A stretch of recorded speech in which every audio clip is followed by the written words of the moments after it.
Құрметті отандастар, ақмолалықтар, менің есім Төлеген Ерден Ғибратұлы. Көп жыл бойы мектепте істедім. Зейнеттемін, тарихшымын. Мен айтайын дегенім мынау, қазіргі жаңа Қазақстан құрамыз, жаңа ел боламыз дегендей сауал тастады президентіміз. Ал Назарбаевтың тұсында қандай болғанымызды бәрі білет. 30 жыл бойы біз түк істегеніміз жоқ деп айтуға болады. 30 жыл деградацияда тұрған мемлекет. Ал енді мынау Қасым-Жомарт Тоқаев жаңа Қазақстанды құрам деп әлек салып жатыр. Ал ол кіммен салады? Кім жанында болады? Қандай пікірлес адамдар жанында болады? Мынау бізде қазір билікке маслихаттың төрағасы болып сайланып, бұрын Зеренді ауданының білім саласында жетекші болған Жүсіпов Бейбіт Әйтімұлы. Одан кейін көтеріліп, Мыржықпаев Зерендіден кеткесін бірге алып кетті облысқа. Облыстың білім саласын басқарды. Ал енді мынау өткен сайлауда сайлауға қатысып депутат болып облыстық. Жай депутат емес облыстық, облыстың маслихаттың төрағасы болып Жүсіпов Бейбіт Әйтімұлы. Былай айтқанда екіше биге шығып отыр. Құдай білет, бұл кісі өзінің жұлынып,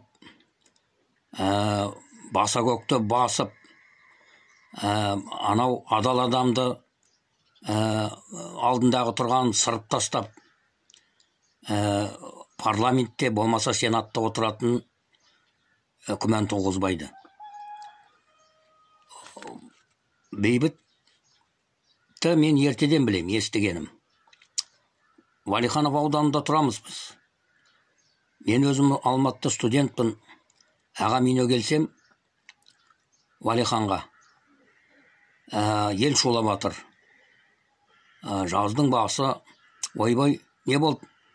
Ой, құдай, мында бір өзі жаңадан келген мұғалім придорожный совхозда жас қыз 10 бітіргенді зорлап, міне айғай шу болып жатыр.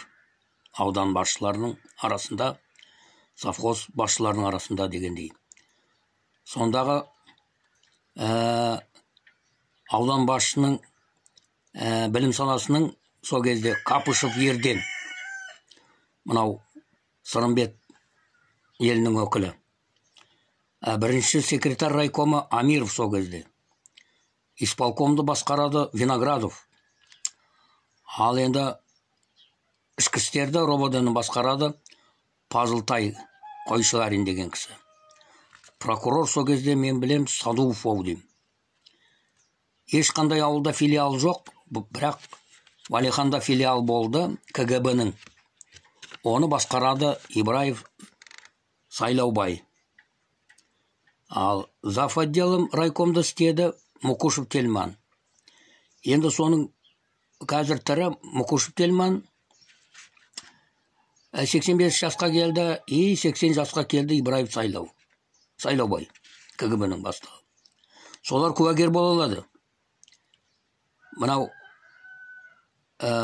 Жүсіпов Бейбіт придорожный совхозындағы мынау 25 май күні соңғы қоңырау соғылғаннан кейін выпускной бал болған кезде жас қызды зорлағаны. Бұлай айтқанда үкімет басына тырмысып, талпынып, өрге шығып бар жатқан педофил деп айтуға болады Жүсіповты.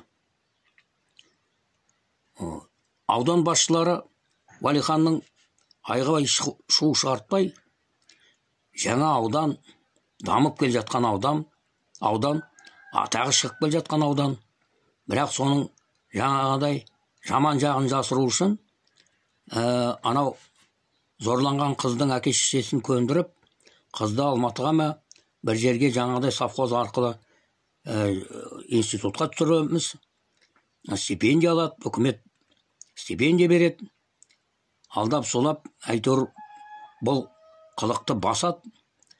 Жусуповты жұмыстан шығарып тастайды, еліне кетеді. Елінде қара жұмыс істеп жүрген кезде 1 жыл істеді ме, 2 жыл істеді ме, әйтеуір білмеймін. Әкесі айтым, Баян Жанғаловқа барып, Баян Жанғалов онда Зереннің әкімі, райком партияның бірінші хатшысы, соған жалынып жалпайып, екеуі бір елдікі, Қарабұлақ деген ауылынан, Қанай би елінен. Жұмысқа қалдыртады мектепке. Ал енді сол мектепте жай жұмыс істемей, жай былай айтқанда ұрлық жасаған, мектептің мебель жиһаздарын ұрлаған, кілтті подбирать етіп, былай айтқанда 6 скамейке, 1 үстелді ақырын ғана жансыз семья болып отырған, өзі үйіне жымқырып түнде тасып алған. Міне, артынан ұрлығы ашылды.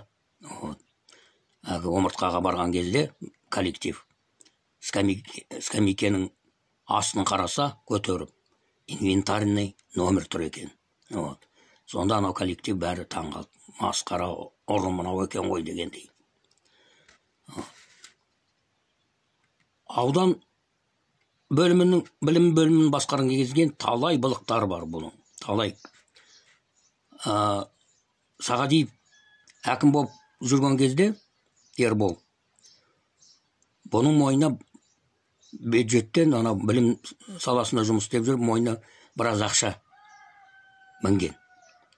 То есть бұл жеген біразын. Ал енді қалай құтылды?